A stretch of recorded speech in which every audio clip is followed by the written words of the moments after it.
Letter 85, Old Battlefield near Gaines Mill, June 9, 1864. Dear Georgie, we left front line last night. We were relieved that we might rest, wash, and exchange clothing. We will probably remain here until tomorrow night when we return to the front. Our portion of line of battle is a bad one. We are subjected to a crossfire. Following mark will illustrate our position.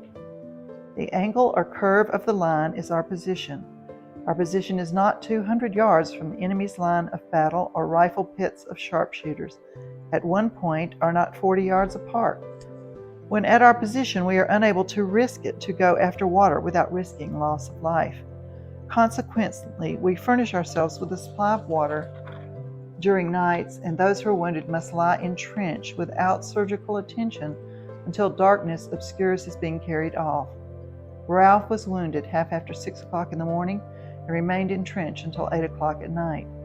I wrote to you day after Ralph was wounded, figuring you would not receive said letter. I will particularize regarding his condition.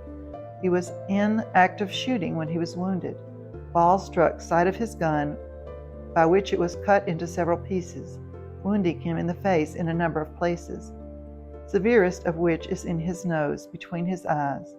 A third of the ball cut through left wing of his nose into sinus cavity of nose, from which it passed with blood into his throat, and he coughed it up. Wound between his eyes is an ugly wound, but not considered serious. You will understand from above that he was wounded in nose in 2 places. He was also wounded in cheek, forehead, ear, and below his right eye, none of which are serious. He was wounded on 6th this month. I left him on 7th this month at 12. I had shaved him, washed him, and changed his clothing, and he was doing well. I have just seen a member of our regiment who saw Ralph late in evening of the same day at Corp's Hospital. He was still doing well. He was then on eve of starting to Richmond, or rather of being sent to Richmond. He was not able to sit up when I left him, only for a few minutes at a time. You can't imagine how I felt when he was shot. He was knocked speechless. Just as I got to him, he distinctly called my name. The first word he spoke was Elias. My arms were around him in an instant. The next words were, "Is this you, Elias?" Poor fellow could not see. I thought his wound was mortal, and calling me for assistance at such a time almost killed me. I did feel like I was willing to exchange conditions with him. That day will be one fresh in my memory as long as I live. I sit by his side all day applying cold water to his wounds. Morning after he was wounded, swelling of his face had subsided so much that he could open his eyes. Eyes are not injured. I shall never forget the kindness of members of the company on the occasion, and particularly that of Lieutenant T.J. Hickman, W. McMath, and John Truss. I needed water for him to drink and to apply to his wounds. Somewhere in this letter I told you that we were compelled to furnish ourselves with water during the night. Hickman, McMath, and Truss, so soon as they discovered that I needed water, seized a number of canteens and ran to the spring nearly half a mile from our position, and soon returned with canteens full of water. All the time they were exposed to fire of enemy. Road to spring does not lead perpendicularly from our works to spring, but runs so as to form an acute angle with our line of battle. A number of men have been wounded at the spring. G.W. Hewitt was wounded at the spring. They run a great risk of losing their lives to render assistance to Ralph. If either of them are unfortunate enough to be wounded, if I am alive, I shall not forget their kindness to Ralph. It matters not what may occur. I am an everlasting friend to Truss, Hickman, and McMath. A better soldier nor nobler boy than John Truss is not in the Confederacy.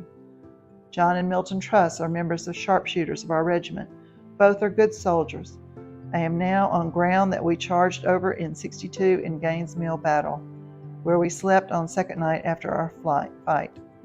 Our company is much smaller now than it was then, yet as many men are reported for duty as were then. A large number of our company at that time were sick at hospitals. In your last, you told me that you would in your next tell me how badly cavalry men have treated citizens. They have treated your papa very meanly. I hope they have not troubled you. Some of that home cavalry are as mean as the Yankees. I hope the citizens will shoot some of them. Let them be sure that they are justified and blare away. I gave Johnny's watch to Ralph and told him if he needed money to sell it, if he could get it home to send it to Johnny. It is a magnificent watch. Casualties of our regiment killed and wounded about 175. Casualties of B, 3 killed, 8 wounded, and 2 missing. Total 13. Killed: Faust, Crumbly, and Prescott.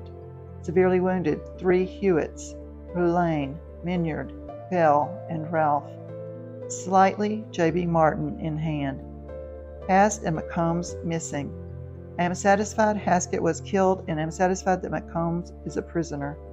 Lieutenant Worthington, Truss, Morrow, and Glenn are well. My health is excellent. I am fattening. Our rations are now suspended. Half pound of bacon, plenty of bread, coffee, and sugar, and for days we have drawn onions. Some of us nearly starved at Spotsylvania. Kiss little boys for me, then we may soon meet, is a constant prayer of your husband, Elias Davis.